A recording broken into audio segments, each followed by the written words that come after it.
রাতের অন্ধকারে পুকুর থেকে প্রচুর পরিমাণ মাছ চুরির চেষ্টা জানাজানি হতেই চক্ষু চড়ক গাছ কর্তৃপক্ষের। ঘটনাকে ঘিরে ব্যাপক চাঞ্চল্য নবগ্রামের রঘুপুর এলাকায়। প্রশাসনের দ্বারস্থ মাছ চাষিরা। জানা যায় নবগ্রামের রঘুপুরে গড়ে উঠেছে ভাই ভাই হ্যাচারি, যেখান থেকে তৈরি হয় মাছের ডিম। আর সেই হ্যাচারির পুকুর থেকে ফাঁদ জাল পেতে মাছ চুরির চেষ্টাকে ঘিরে ব্যাপক চাঞ্চল্য ছড়ালো শুক্রবার সকালে।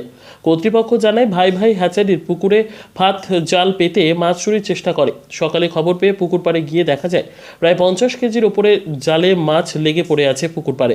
কোনো কারণবশত জাল ফেলে পালিয়ে যায় চোরেরা। কতটা পরিমাণ মাছ তারা নিয়ে গিয়েছে তা নিয়ে ধোঁয়াশায় কর্তৃপক্ষ।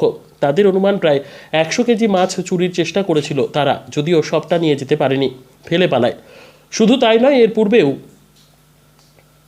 চেষ্টা চালিয়েছিল মাছ চুরির। রাতের অন্ধকারে দেখা যায়নি তাদের। অন্যদিকে ব্যবসার মাছ চুরি নিয়ে আতঙ্কিত মাছ চাষিরা। চোরেদের গ্রেপ্তারের দাবিতে দ্বারস্থ হচ্ছে নবগ্রাম থানার। শুধু তাই নয়, চোরেরা শীঘ্রই ধরা পড়বে বলে জানায় তারা।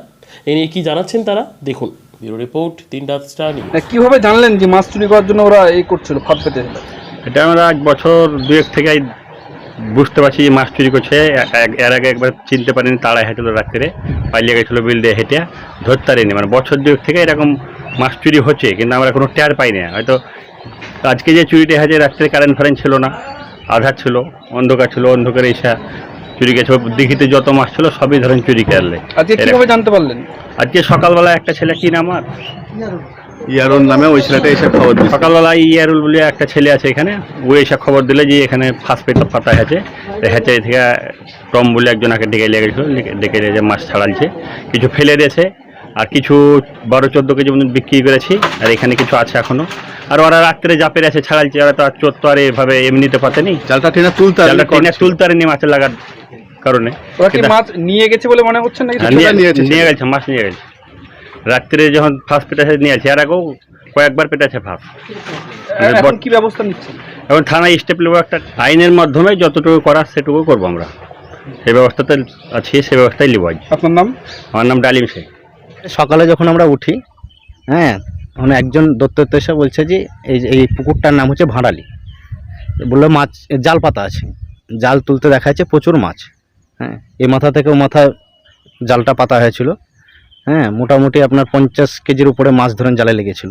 এখন রাত্রে ধরেন ওরাও ছাড়িয়ে নিয়ে গেছে।